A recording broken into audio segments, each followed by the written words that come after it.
ॐ श्रीं ह्रीं श्रीं ह्रीं क्लीं श्रीं क्लीं वित्तेश्वराय नमः। ॐ यक्षराजाय विद्महे अलकाधीशाय धीमहि तन्नः कुबेर प्रचोदयात्।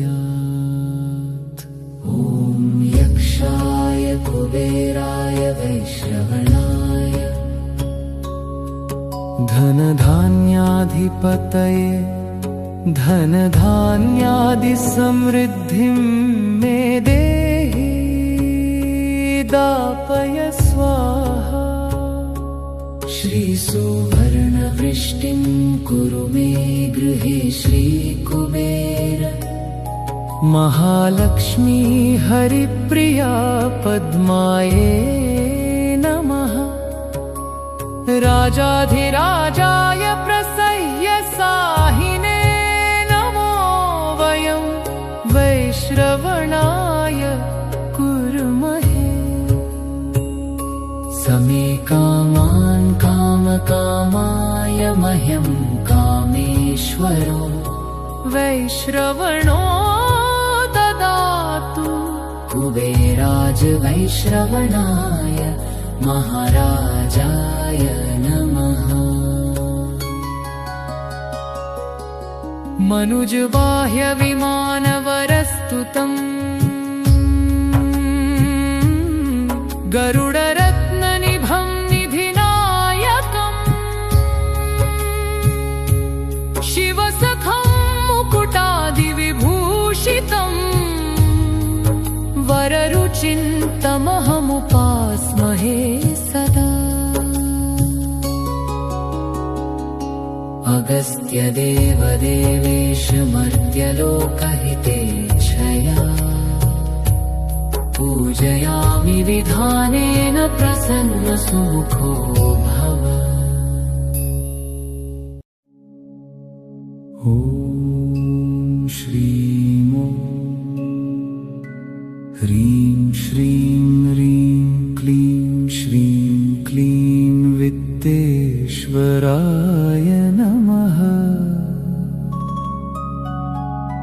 ॐ यक्षराजाय विद्महे अलकाधीशाय धीमहि तन्नः कुबेर प्रचोदयात्।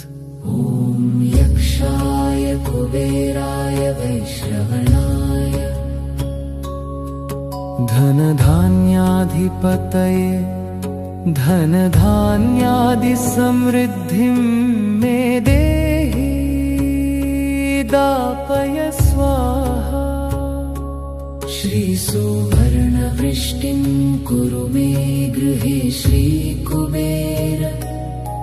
महालक्ष्मी हरिप्रिया पद्माये नमः। राजाधिराजाय प्रसह्य साहिने नमो वयं वैश्रवणाय कुर्महे। समे कामान् कामकामाय मह्यं कामेश्वरो वैश्रवणो ददातु। कुबेराज वैश्रवणाय महाराजाय नमः। मनुजबाह्यविमानवरस्तुतं गरुडरत्ननिभं निधिनायकम् शिवसखं मुकुटादिविभूषितम् वररुचिन्तमहमुपास्महे सदा। अगस्त्यदेवदेवेश मर्त्यलोकहितेच्छया पूजयामि विधानेन प्रसन्नसुमुखो भव। ॐ श्रीं ह्रीं श्रीं ह्रीं क्लीं श्रीं क्लीं वित्तेश्वराय नमः। ॐ यक्षराजाय विद्महे अलकाधीशाय धीमहि तन्नः कुबेर प्रचोदयात्। ॐ यक्षाय कुबेराय वैश्रवणाय धनधान्याधिपतये धनधान्यादिसमृद्धिं मे देहि दापय स्वाहा। श्रीसुवर्णवृष्टिं कुरु मे गृहे श्रीकुबेर। महालक्ष्मी हरिप्रिया पद्माये नमः। राजाधिराजाय प्रसह्य साहिने नमो वयं वैश्रवणाय कुर्महे। समे कामान् कामकामाय मह्यं कामेश्वरो वैश्रवणो ददातु। कुबेराज वैश्रवणाय महाराजाय नमः। मनुजबाह्य विमानवरस्तुतम् गरुडरत्ननिभं निधिनायकम् शिवसखं मुकुटादिविभूषितम् वररुचिन्तमहमुपास्महे सदा। अगस्त्यदेवदेवेश मर्त्यलोकहितेच्छया पूजयामि विधानेन प्रसन्नसुमुखो भव। ॐ श्रीं ह्रीं श्रीं ह्रीं क्लीं श्रीं क्लीं वित्तेश्वराय नमः। ॐ यक्षराजाय विद्महे अलकाधीशाय धीमहि तन्नः कुबेर प्रचोदयात्। ॐ यक्षाय कुबेराय वैश्रवणाय धनधान्याधिपतये धनधान्यादिसमृद्धिं मे देहि दापय स्वाहा। श्रीसुवर्णवृष्टिं कुरु मे गृहे श्रीकुबेर।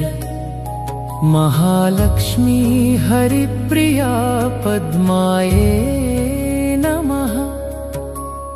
राजाधिराजाय प्रसह्य साहिने नमो वयं वैश्रवणाय कुर्महे। समे कामान् कामकामाय मह्यं कामेश्वरो वैश्रवणो ददातु। कुबेराज वैश्रवणाय महाराजाय नमः। मनुजबाह्य विमानवरस्तुतम् गरुडरत्ननिभं निधिनायकम् शिवसखं मुकुटादिविभूषितम् वररुचिन्तमहमुपास्महे सदा। अगस्त्यदेवदेवेश मर्त्यलोकहितेच्छया पूजयामि विधानेन प्रसन्नसुमुखो भव। ॐ श्रीं ह्रीं श्रीं ह्रीं क्लीं श्रीं क्लीं वित्तेश्वराय नमः।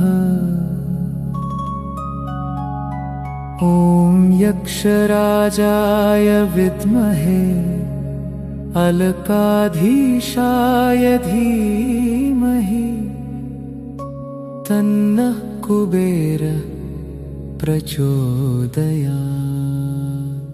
ॐ यक्षाय कुबेराय वैश्रवणाय धनधान्याधिपतये धनधान्यादिसमृद्धिं मे देहि दापय स्वाहा। श्रीसुवर्णवृष्टिं कुरु मे गृहे श्रीकुबेर। महालक्ष्मी हरिप्रिया पद्माये नमः। राजाधिराजाय प्रसह्य साहिने नमो वयं वैश्रवणाय कुर्महे। समे कामान् कामकामाय मह्यं कामेश्वरो वैश्रवणो ददातु। कुबेराज वैश्रवणाय महाराजाय नमः। मनुजबाह्य विमानवरस्तुतम् गरुडरत्ननिभं निधिनायकम् शिवसखं मुकुटादिविभूषितम् वररुचिन्तमहमुपास्महे सदा। अगस्त्यदेवदेवेश मर्त्यलोकहितेच्छया पूजयामि विधानेन प्रसन्नसुमुखो भव। ॐ श्रीं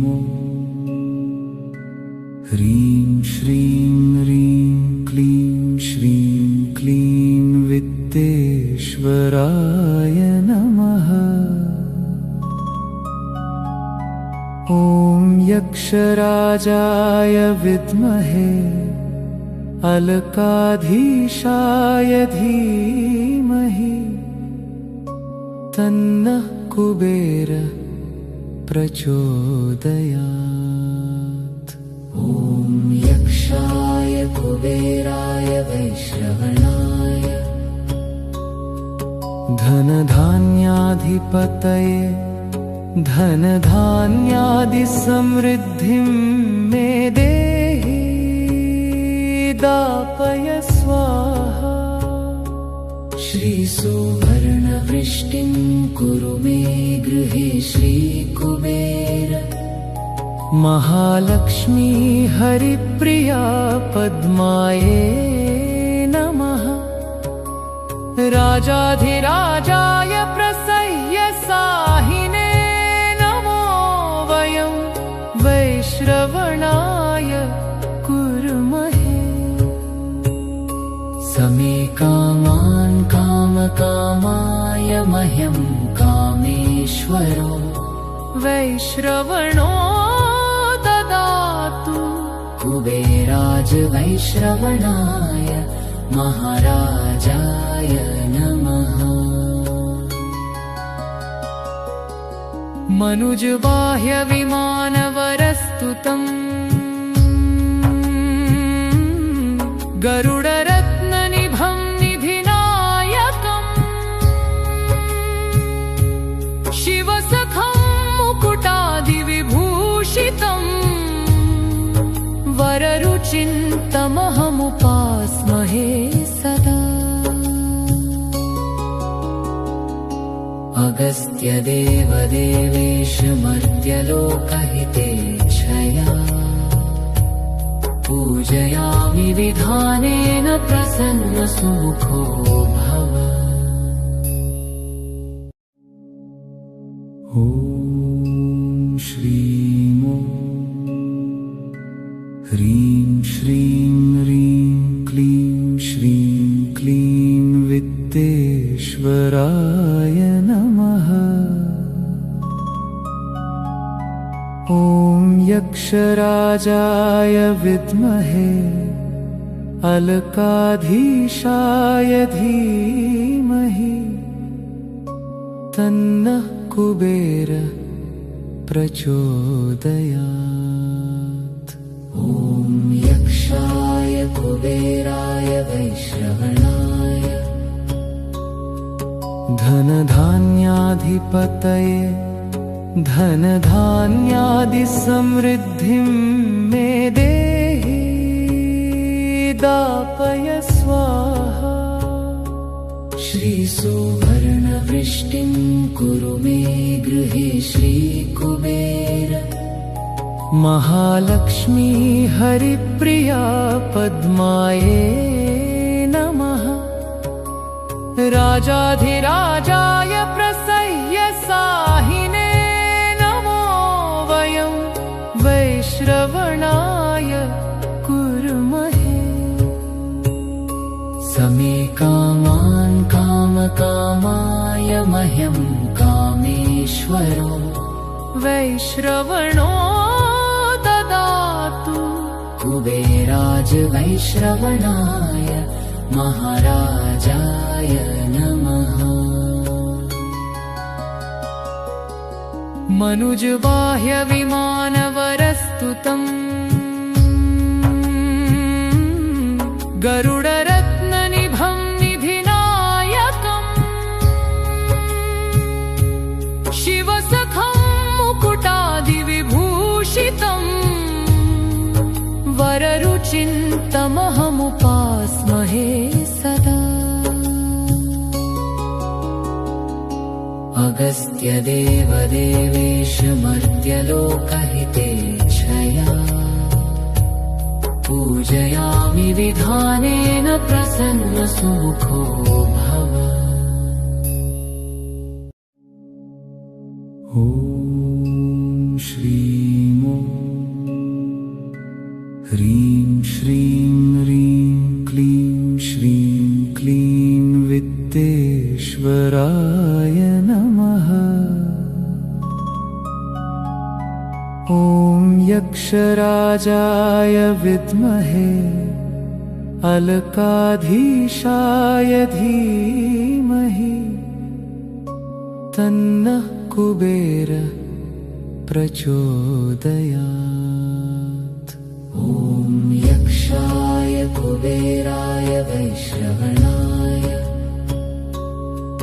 धनधान्याधिपतये धनधान्यादिसमृद्धिं मे देहि दापय स्वाहा। श्रीसुवर्णवृष्टिं कुरु मे गृहे श्रीकुबेर। महालक्ष्मी हरिप्रिया पद्माये नमः। राजाधिराजाय प्रसह्य साहिने नमो वयं वैश्रवणाय कुर्महे। समे कामान् कामकामाय मह्यं कामेश्वरो वैश्रवणो ददातु। कुबेराज वैश्रवणाय महाराजाय नमः।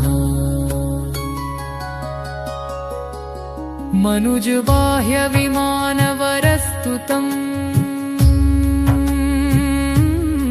गरुडरत्ननिभं निधिनायकम्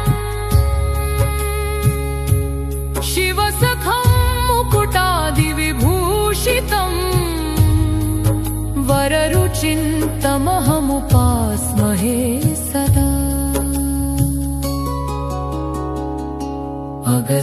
अगस्त्यदेवदेवेश मर्त्यलोकहितेच्छया पूजयामि विधानेन प्रसन्नसुमुखो भव। ॐ ॐ श्रीं ह्रीं श्रीं ह्रीं क्लीं श्रीं क्लीं वित्तेश्वराय नमः। ॐ यक्षराजाय विद्महे अलकाधीशाय धीमहि तन्नः कुबेर प्रचोदयात्। ॐ यक्षाय कुबेराय वैश्रवणाय धनधान्याधिपतये धनधान्यादिसमृद्धिं मे देहि दापय स्वाहा। श्रीसुवर्णवृष्टिं कुरु मे गृहे श्रीकुबेर। महालक्ष्मी हरिप्रिया पद्माये नमः। राजाधिराजाय प्रसह्य साहिने नमो वयं वैश्रवणाय कुर्महे। समे कामान् कामकामाय मह्यं कामेश्वरो वैश्रवणो ददातु। कुबेराज वैश्रवणाय महाराजाय नमः। मनुजबाह्य विमानवरस्तुतम् गरुडरत्ननिभं निधिनायकम् शिवसखं मुकुटादिविभूषितम् वररुचिन्तमहमुपास्महे सदा। अगस्त्यदेवदेवेश मर्त्यलोकहितेच्छया पूजयामि विधानेन प्रसन्नसुमुखो भव। ॐ श्रीं ह्रीं श्रीं ह्रीं क्लीं श्रीं क्लीं वित्तेश्वराय नमः। ॐ यक्षराजाय विद्महे अलकाधीशाय धीमहि तन्नः कुबेर प्रचोदयात्। ॐ यक्षाय कुबेराय वैश्रवणाय धनधान्याधिपतये धनधान्यादिसमृद्धिं मे देहि दापय स्वाहा। श्रीसुवर्णवृष्टिं कुरु मे गृहे श्रीकुबेर। महालक्ष्मी हरिप्रिया पद्माये नमः। राजाधिराजाय प्रसह्य साहिने नमो वयं वैश्रवणाय कुर्महे। समे कामान् कामकामाय मह्यं कामेश्वरो वैश्रवणो ददातु। कुबेराज वैश्रवणाय महाराजाय नमः। मनुजबाह्य विमानवरस्तुतम् गरुडरत्ननिभं निधिनायकम् शिवसखं मुकुटादिविभूषितम् वररुचिन्तमहमुपास्महे सदा। अगस्त्यदेवदेवेश मर्त्यलोकहितेच्छया पूजयामि विधानेन प्रसन्नसुमुखो भव। ॐ ॐ श्रीं ह्रीं श्रीं ह्रीं क्लीं श्रीं क्लीं वित्तेश्वराय नमः। ॐ यक्षराजाय विद्महे अलकाधीशाय धीमहि तन्नः कुबेर प्रचोदयात्। ॐ यक्षाय कुबेराय वैश्रवणाय धनधान्याधिपतये धनधान्यादिसमृद्धिं मे देहि दापय स्वाहा।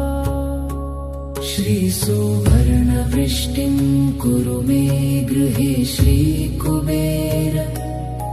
महालक्ष्मी हरिप्रिया पद्माये नमः। राजाधिराजाय प्रसह्य साहिने नमो वयं वैश्रवणाय कुर्महे। समे कामान् कामकामाय मह्यं कामेश्वरो वैश्रवणो ददातु। कुबेराज वैश्रवणाय महाराजाय नमः। मनुजबाह्य विमानवरस्तुतम् गरुडरत्ननिभं निधिनायकम् शिवसखं मुकुटादिविभूषितम् वररुचिन्तमहमुपास्महे सदा। अगस्त्यदेवदेवेश मर्त्यलोकहितेच्छया पूजयामि विधानेन प्रसन्नसुमुखो भव। ॐ श्रीं ह्रीं श्रीं ह्रीं क्लीं श्रीं क्लीं वित्तेश्वराय नमः। ॐ यक्षराजाय विद्महे अलकाधीशाय धीमहि तन्नः कुबेर प्रचोदयात्। ॐ यक्षाय कुबेराय वैश्रवणाय धनधान्याधिपतये धनधान्यादिसमृद्धिं मे देहि दापय स्वाहा। श्रीसुवर्णवृष्टिं कुरु मे गृहे श्रीकुबेर। महालक्ष्मी हरिप्रिया पद्माये नमः। राजाधिराजाय प्रसह्य साहिने नमो वयं वैश्रवणाय कुर्महे। समे कामान् कामकामाय मह्यं कामेश्वरो वैश्रवणो ददातु। कुबेराज वैश्रवणाय महाराजाय नमः। मनुजबाह्य विमानवरस्तुतम् गरुडरत्ननिभं निधिनायकम् शिवसखं मुकुटादिविभूषितम् वररुचिन्तमहमुपास्महे सदा। अगस्त्यदेवदेवेश मर्त्यलोकहितेच्छया पूजयामि विधानेन प्रसन्नसुमुखो भव।